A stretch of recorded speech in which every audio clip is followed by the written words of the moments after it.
बिस्मिल्लाहिर्रहमानिर्रहीम। अस्सलाम वालेकुम ऑल व्यूअर्स। उम्मीद है कि आप सब खैरियत से होंगे। मैं आपके लिए हाज़िर हुई हूँ एक न्यू और लेटेस्ट वीडियो के साथ। तो स्टार्ट करते हैं अपनी वीडियो को। तो इस वीडियो में मैं आपके साथ शेयर करूँगी प्लाजो पैंट का डिज़ाइन। तो उसके लिए सबसे पहले हमने जो ट्राउज़र है उसकी हमने बॉटम ले लेना है। ट्राउज़र का बॉटम लेने के बाद जो उसका एंड वाला फैब्रिक है वो हमने थोड़ा सा छोड़ना है। तो यहाँ से एंड से हम तकरीबन 3.5 इंच पे मार्किंग कर लेंगे इसकी। आप चाहें तो अपने हिसाब से इसकी मार्किंग कर सकते हैं। तो हमने यहाँ पे 3.5 इंच पे इसकी मार्किंग कर ली है। और मार्किंग करने के बाद फिर हमने यहाँ पे जो इसके ऊपर डिज़ाइनिंग करनी है उसके लिए यहाँ पे हमने समोसा ट्रायंगल्स तैयार करने हैं। तो समोसा ट्रायंगल्स तैयार करने के लिए जो इसकी हमने इस फैब्रिक की लंबाई और चौड़ाई ली है वो हमने इक्वल लेनी है, इसकी लंबाई और चौड़ाई। तो यहाँ पे जो इस फैब्रिक की हमने इस पीस की हमने जो लंबाई और चौड़ाई ली है वो तकरीबन 4 इंच ली है। 4 इंच इसकी लंबाई है और 4 इंच हमने इसकी चौड़ाई ली है।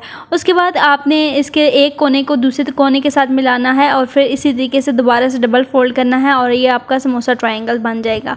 उसके बाद दोनों कोनों को जितने भी इसके 2 कॉर्नर्स 3 कॉर्नर्स है बल्कि, और जो एंड वाले साइड वाले 2 कॉर्नर्स हैं उनको आपने इस तरह से फोल्ड करना है।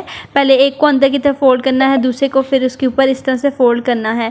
तो इस तरह से ये आपका बन जाएगा। और उसके बाद ये करने के बाद आपने यहाँ पर डोरी लूप तैयार करना है। उसके लिए पहले हम डोरी को तैयार करेंगे और उसे लंबाई में तकरीबन हम 3.5 इंच पे इसकी कटिंग कर लेंगे।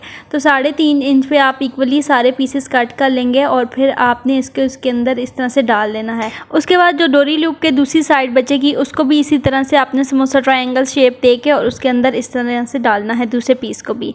तो यहाँ पे इस तरह से आपने बनाने के बाद समोसा ट्रायंगल के अंदर डोरी डालने के बाद आपने इसे उल्टा करना है और उल्टा करने के बाद जो हमने मार्किंग की हुई है उसके ऊपर इस तरह से रखना है और 1/2 इंच आपने नीचे की तरफ इसे थोड़ा करके रखना है ताकि जो सिलाई है वो जो एक्स्ट्रा फैब्रिक है वो नीचे की तरफ आए। हमने इसकी जो सिलाई है वो जो मार्किंग हमने की हुई है उसी के ऊपर ही इसकी सिलाई लगानी है इस तरीके से।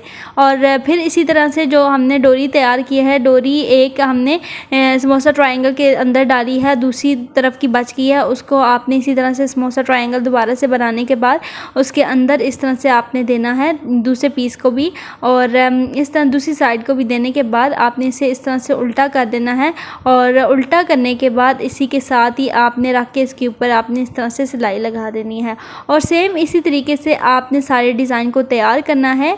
और यहाँ पे समोसा ट्रायंगल्स और डोरी लगाने के बाद जो नीचे के एक्स्ट्रा 3.5 इंच का फैब्रिक था उसे आपने इस तरह से थोड़ा सा अंदर की तरफ फोल्ड करके और उसी के ऊपर इस तरह से रख देना है और उसके ऊपर एक टॉप स्टिच लगा देनी है। और यहाँ पे जब ये आप सिलाई लगाएंगे तो आपने इस चीज़ का ध्यान रखना है कि जो आपका फैब्रिक है वो इस सिलाई के ऊपर ही आपने रखना है और जो सिलाई है नीचे वाली सिलाई के ऊपर ही दूसरी वाली सिलाई आए। तो इस तरह से आपने सिलाई लगाने के बाद यहाँ पे आप देख सकते हैं हमने सिलाई लगा ली है। इसको आपने जो हमने डिज़ाइन बनाया है इसे आपने इस तरह से सीधा कर लेना है और सीधी की साइड से ये इस तरह से आपको कुछ नज़र आएगा और उल्टी साइड से इस तरह से कपड़ा फोल्ड होगा। इसके ऊपर आपने दोबारा से सिलाई लगानी है। आप सिलाई लगाना चाहें तो सिलाई भी लगा सकते हैं और अगर इसकी आप तुरपाई नीचे से करना चाहें तो उस तुरपाई भी कर सकते हैं। तो यहाँ पे हम सिलाई लगा रहे हैं इस तरीके से। आपने बिल्कुल किनारे किनारे पे इसकी सिलाई लगानी है। उसके बाद आपने इसे इस तरह से फ़ोल्ड करना है और फ़ोल्ड करने के बाद आपने इसके अंदर की भी सिलाई लगा लेनी है। तो यहाँ पे हमने इस प्लाजो पैंट का जो बॉटम है वो हमने तकरीबन 8 इंच रखा है। आप अपने हिसाब से रख सकते हैं। सो ये थी आज की हमारी वीडियो। मैं उम्मीद करती हूँ कि मेरी आज की वीडियो आपको अच्छी लगी होगी। अल्लाह हाफिज़।